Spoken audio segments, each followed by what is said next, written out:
Our planet has been a battlefield for alien civilization for thousands of years.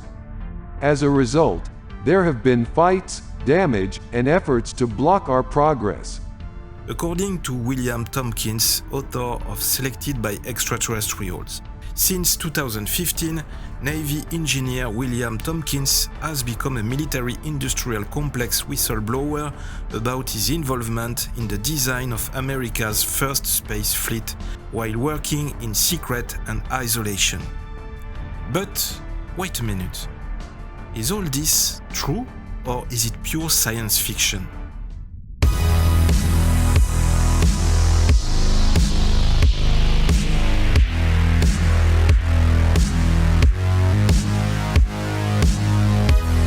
Section 51.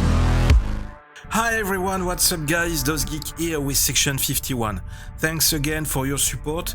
Before starting, please hit that like button and share this new video right now to keep supporting Section 51. Please watch this video until the end. I hope you're doing well. If you are ready, let's start right now.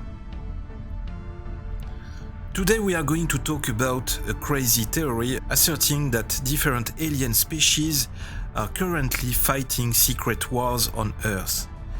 This theory was issued by William Tompkins, author of the book Selected by Extraterrestrials. And he believes that there has been a recent increase in technical innovation thanks to the help of friendly aliens. He feels that he, like many other extraordinarily bright people, has been bestowed with talents that could have been influenced by external factors. Born in May 1923, but passing in October 2017, William Tompkins was willing to tell his story about what he really did during his aerospace life in the 40s, 50s, and 60s that relate to aliens, NASA, and secrets that now can be told. As a teenager, William Tompkins' keen eye for detail nearly landed him in hot water with the Navy, as his models of Navy ships included specifications which were classified. However, the Navy took interest in his capabilities and recruited him into their intelligence programs to work on advanced technology projects. He said he has been granted authorization by the Navy to share this information. And at the age of 93, he chose to reveal the projects he was working on. He joined the Navy during World War II, and his job was to spread highly classified intelligence for the duration of the war. Later, he worked for 2 years at Northrop and then for 12 years at Douglas from 1951 to 1962 before joining Lockheed. As UFOs sailed over Los Angeles and San Diego in 1942, Bill noticed a little ball of light coming from the ocean near San Diego with a light flashing down. After that, it shed a dazzling light on his home. But let's get back to his work experience. During the construction of the Flying Wing aircraft, a jet-powered heavy bomber plane for the US Air Force shortly after World War II, Tompkins collaborated with Northrop Corporation. The YB-49 was a jet-powered version of the previous Northrop XB-35, which had a piston engine. It was shaped like a flying wing.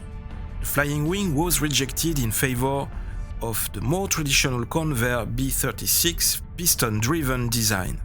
The Flying Wing's design work was eventually used in the development of the B-2 stealth bomber, which entered service in the early 1990s.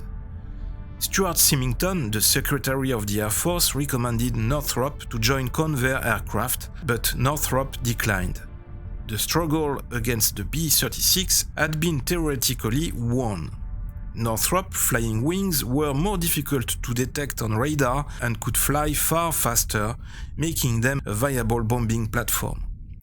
Tompkins also frequented China Lake Naval Station, which has a large cavern and an extensive network of underground train links. William Tompkins also claimed to have experienced encounters with UFOs and aliens.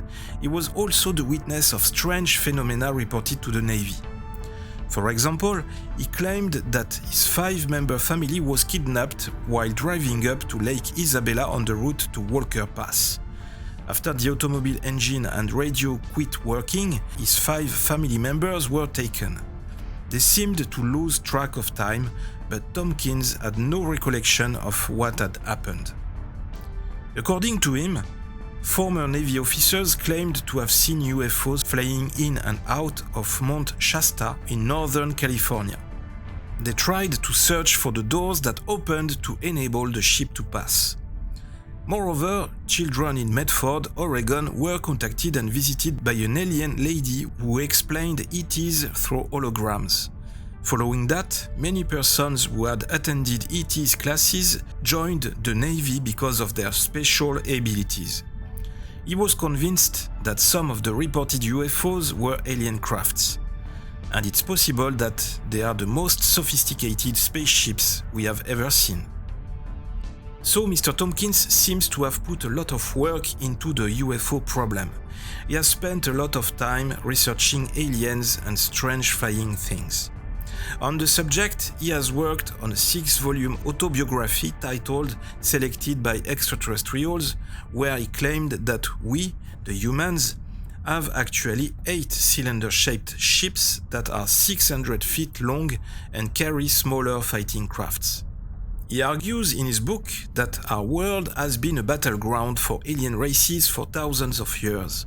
As a result, there have been fights, devastation, and attempts by some to suppress our expansion.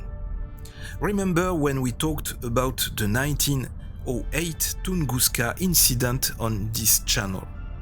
But there has also been a recent increase in technical innovation thanks to others' support. The bulk of life on Mars, according to Tompkins, is allegedly located underground in various caves. Besides, some people on Earth and on Mars may have forebears from distant star systems. According to Tompkins' story, an admiral named Obaka is supposed to have formed an agreement with reptilians that supplied Nazis with UFOs and the ability to live longer during World War II. And this admiral had 29 spies across Germany who helped him to create the Dark Fleet, the secret Nazi space program which is supposed to have bases in Antarctica, on Mars and the Moon. Even a meeting room was settled in one of the base's towers houses Navy personnel for the meetings with aliens. And packages with sensitive information about UFO technology were sent to top-secret naval research facilities and some universities. Parts of UFOs were to be developed by Lockheed, Douglas, Northrop, Grumman and others. Following World War II, Project Paperclip transported German scientists and their experience, as well as innovative technology, to the United States. Tompkins also claimed that we were able to bring the Roswell extraterrestrial craft down because of superior technology. That wouldn't be surprising when we take a look at what happened during the Trinity incident in 1945. Again, according to William Tompkins, the US Navy has battle groups operating outside of the Earth. He was the one who developed 5 spaceships and 30 support ships. He used cutting-edge technologies to create numerous spaceships for Northrop Aviation Company. Northrop began subterranean construction of the enormous spaceships in Utah. Was he talking about the covert space program called Solar Warden? A secret space program that is said to have been in operation for 40 years. In fact, according to this theory, since approximately 1980, a secret space fleet codenamed Solar Warden has been in operation unknown to the public. Solar Warden is said to be made up from US aerospace black projects contractors, but with some contributions of parts and systems by Canada, United Kingdom, Italy, Austria, Russia, and Australia. It is also said that the program is tested and operated from secret military bases such as Area 51 in Nevada, USA. These spacecrafts are currently engaging reptilian warships around the solar system, and we need additional combat groups as they increase in power, despite the fact that our encounters with them are brief. The United States allegedly works closely with Nordic aliens that possess similar technologies. At Douglas Aviation, Tompkins' secretary was a stunning Nordic woman who provided us with cutting-edge technology. They were said to have come from the constellation Orion and had an effect on the pyramid's construction. Moreover, a gigantic moon-sized spacecraft sails throughout the galaxy. The reptilians assault, conquer, and enslave the populations of several planets. We are now building even better battle groups, according to Tompkins. The Apollo moon landings were also supposed to pave the way for a lunar outpost to be built. On the moon, as well as Mars and Jupiter's moons, we are supposed to have erected bases. The rovers are a costly cover-up, and it's past time for the public to learn the truth. Is this nonsense? Is it pure fiction, or is it simply so sensitive and real that it could cause uproar around the world once revealed to the public? The fact is that many UFO believers think that Solar Warden, and moreover all this story, is very real, and that there is a very strong possibility with a plausible reason of why the Apollo missions were abandoned after a handful of missions. But if this story was real, why don't we have more people witnessing now these huge crafts that are supposed to be moving around in the skies and subspace and that completely defy gravity?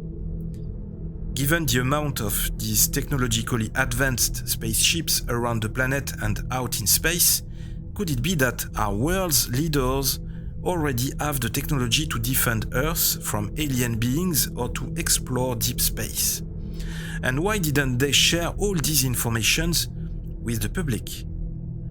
Are they protecting us from an alien threat, or is there another reason? What is exactly their agenda? What do the secret agreements with the alien races actually contain? However, this story is crazy, fascinating, and intriguing, and would make a great movie. It has the merit of raising interesting questions. What is sure is that the eventual disclosure of this program would really change the world and our views on space exploration and interstellar travel. But if disclosure really happens one day, confirming all these details, would the majority of people accept the truth? We can already see that in the current time, the people have a lot difficulty in being aware of what is really happening in terms of the restriction of their freedoms and rights for the reason of a health crisis. Many of them are willing to blindly obey orders that sometimes go against their own interests. So how would they react if an alien threat was finally proven? I leave you free to believe or not in this theory. However, I would be very curious to read your reactions, so please let me your comments here below the video if you want to react. Section 51 is on social networks, Facebook, Instagram, Twitter. Hit that like button and that bell button too. Share the video, subscribe to Section 51, that's very important. Talk about Section 51 around you. This was DOZgeek, I'll be back really soon. Open your eyes, watch the sky, live long and prosper.